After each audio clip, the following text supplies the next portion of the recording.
This poor guy getting dragged away is Mike Hodge, a lion conservationist and sanctuary owner who never would have expected his friendly lion, Shamba, to turn on him. And as all I can remember was a big paw in front of my face. And I passed out. Mike's just one of many victims of wildcat attacks around the world. Lions, tigers, cougars, and leopards all have one thing in common. They love to hunt. It's in their nature, and you could be their next breakfast. I mean, he just reached up and grabbed my bag and just brought me down. Whether it be their strength, surprise attacks, or killer instinct, facing any of these beasts is a recipe for disaster. While many encounter these big cats safely at a zoo or on safari, this isn't the case for everyone. In some areas of India, leopards are an everyday threat, even in densely populated villages, and they are not afraid of us. Or if you live on the west coast in North America, cougars have been known to show up in people's backyards, going after pets, and even children. Unfortunately, many have fallen prey to these masterful hunters, surviving more than just a scratch. So his upper fangs, one broke my nose, the other went into my upper lip, and the lower fangs went into my cheek. And as he closed down his grip, it was like a hot knife through butter. Where his teeth went into my neck, he grazed the main artery in my neck. Today we'll look at some of the most unsettling wildcat attacks and tell you what you need to know to survive them. What big cat has killed the most people?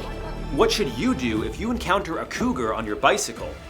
And why shouldn't you turn your back on a tiger?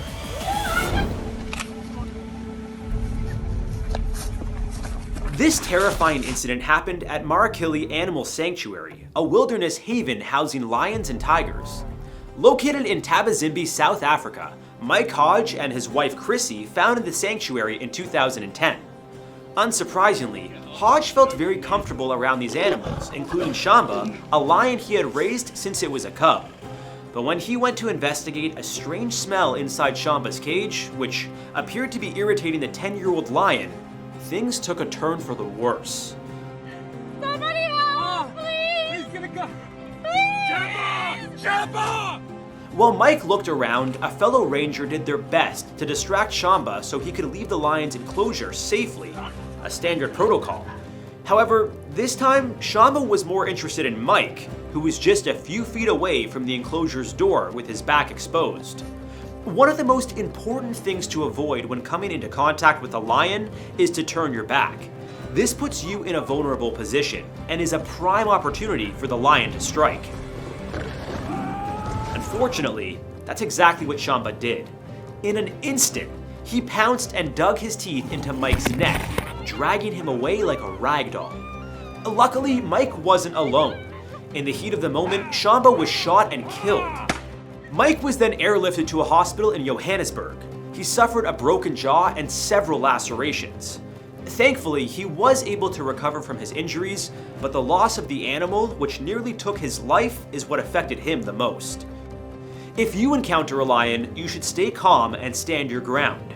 As you can see from Mike's situation, running away will increase your likelihood of being pounced on.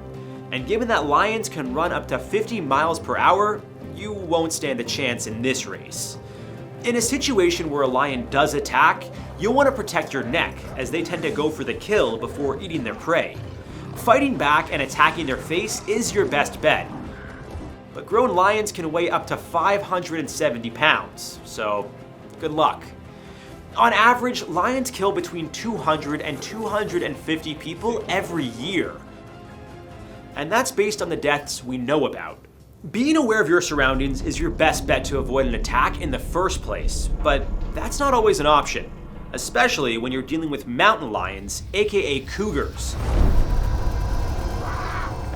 Right away, things started to go black, and I knew, this is basically the end of my life. I remember working at Debbie, basically saying goodbye to my friend, this is it, and I blacked out. For Hjelle, what started as a peaceful bike ride in California turned into the worst day of her life. Anne is a former Marine and personal trainer who loves to exercise and the outdoors. After being stationed in California, Anne quickly fell in love with the state and decided to plant her roots. She also found a new hobby, mountain biking.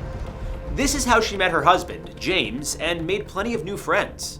One of those friends, Debbie Nichols, is credited with saving her life.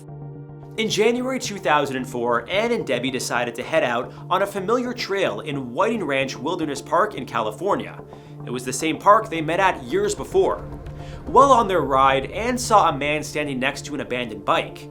When she checked to see if everything was alright, the man told her he had found the bike, but no rider.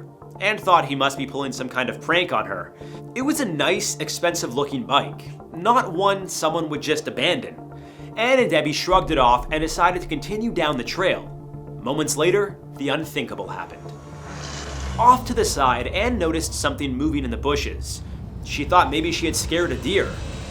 I felt a very strong impact. I felt the animal grab a hold of me, and I knew right away, this is no deer. In the blink of an eye, a 110-pound cougar pounced on her, knocking her off her bike.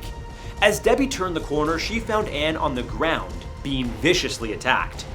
In an effort to save her friend, she threw her bike at the cougar. The determined cougar dragged Ann 30 feet to a nearby ravine with a tight grip around her neck.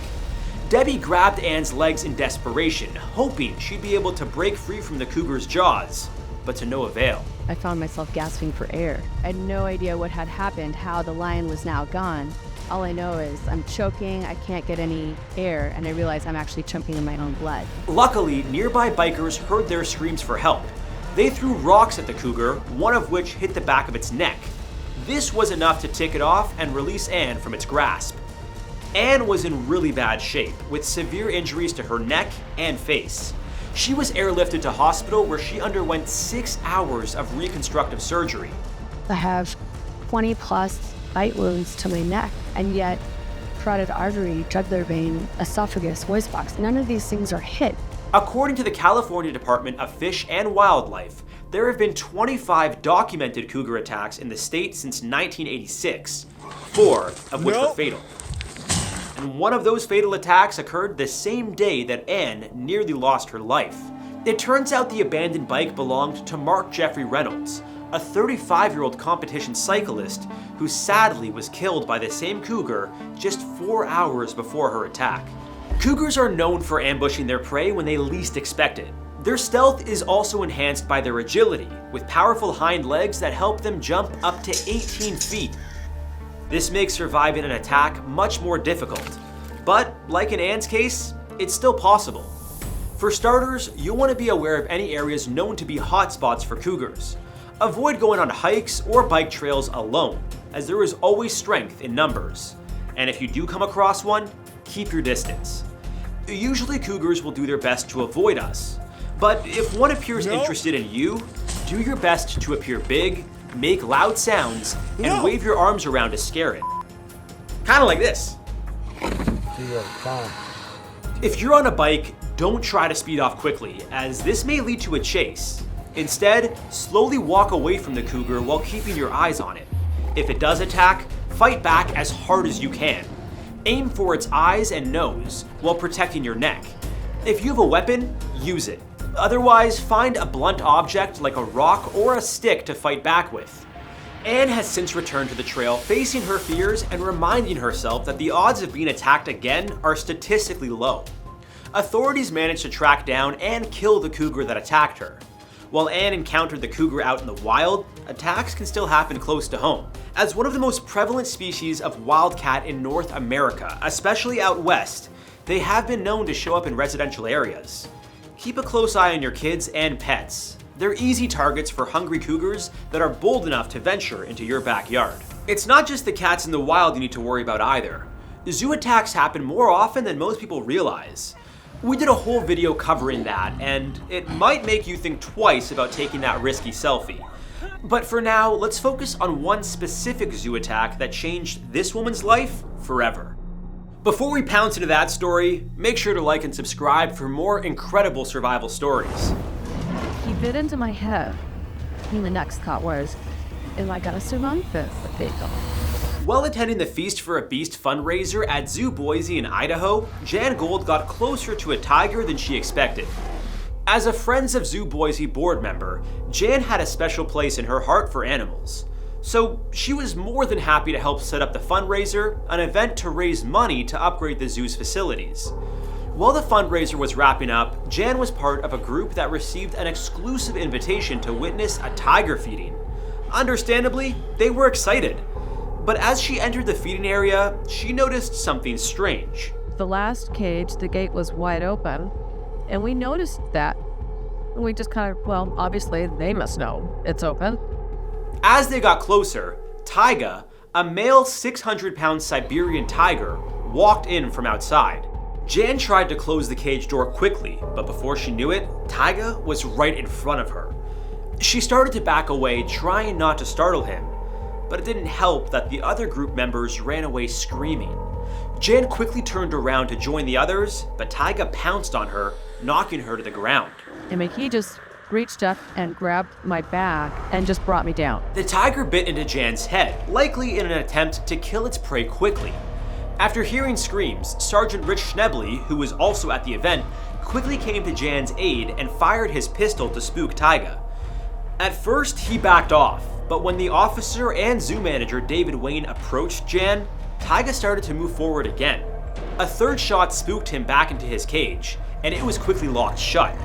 Jan was rushed to the hospital in serious condition with lacerations to her head and back, as well as a broken leg and nerve damage.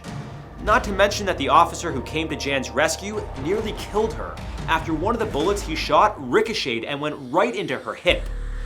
I'm laying on the ground and I can't move from the waist down, or I can't feel anything. They didn't know if I'd walk again. I had so many nerves that were damaged because that bullet, when it hit my bone, it exploded. And so I still have lots of shrapnel in there. Following the attack, the Boise City Council voted to pay for Jan's medical expenses, including rehabilitation for her injured leg. Jan has no hard feelings, saying it was a mistake and mistakes happen. So what did Jan do wrong in this situation? When she turned around, she provided the framework for the tiger to see, aha, this is prey. When facing a tiger, you'll want to try to distract it by throwing things away from you and appearing big to scare it off. Carefully step away and do not turn your back. For tigers, this is an open invitation for a chase. Unfortunately for Jan, had she not turned around at that moment, it's possible that she could have closed the cage safely. While this tiger attack happened in captivity, there have been hundreds of fatalities out in the wild. Between 2014 and 2022, nearly 500 people were killed in India alone. An even more frightening statistic is that the number has been consistently rising since 2018. Sadly, they are often due to a lack of food and humans encroaching on their territory. As for Siberian tigers, like the one that attacked Jan, they suffer more attacks from us than we do from them.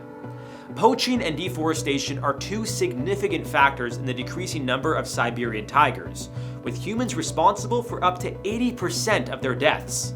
Running into a wild Siberian tiger is incredibly rare, as the endangered species is only found in Russia, China, and Korea. And with their numbers dwindling, the odds of seeing one outside of a zoo are slim to none. The same can't be said for leopards, which are known to wreak havoc on anything and everyone they can. The hunt for a leopard terrorizing a village in India was underway after it took the lives of 3 children in 4 days. The first victim was 15-year-old Munir Ahmad, who was found mauled to death on Saturday, June 11th, 2022. The next evening, a 12-year-old boy, Shahid Ahmed, went missing while he was out working with his family's cattle. Shortly after, his body was discovered with injuries consistent with a wild animal attack. Just days after the 2 boys' bodies turned up, a 10-year-old girl, Rutba Manzoor, was playing in her garden when a leopard pounced on her. Following the attacks, a team of 50 was created to find the animal and tranquilize it. If that failed, fatally shooting it was the next best option. They ventured into the woods nearby where the 2 boys were found dead. That's when they also discovered poor young Rutba's body on the forest floor. Unfortunately, leopard attacks have increased in India. There were over 2,300 between 2006 and 2022. Of those, 234 people lost their lives. As populations grow and leopards lose their natural habitats, their inability to adapt has led to more human conflicts. Whether attacking livestock or humans, when the opportunity presents itself, leopards are known for striking when their prey least expects it. With their ability to climb trees, blend into their surroundings, and agile movement, they can be a threat to anyone. To avoid being a victim of a leopard attack, plan ahead for any regions you might be visiting. They're commonly found in India, China, and parts of Africa. If you spot one in the wild, keep your distance. As always, don't run, as this signals to the predator that you're prey. If it starts to attack, aim for the eyes, nose, or other sensitive areas. Now, I know I'm repeating myself, guys, but wildcats be wildcattin'. Regardless of whether they've been raised as cubs in captivity or not, these big cats will always have a killer instinct within them. And although some of these animals like to hunt us down, the majority of the time, it's because they feel threatened. Between poaching and the loss of their natural habitat, human-animal conflicts will continue to rise. We've only covered a few of the world's deadliest cats here, and as you can imagine, there are plenty more. We rank them in a tier list, so check that out if you want to know which ones are the most dangerous. Until then, stay prepared for all life has to throw at you, and we'll see you next time on How to Survive.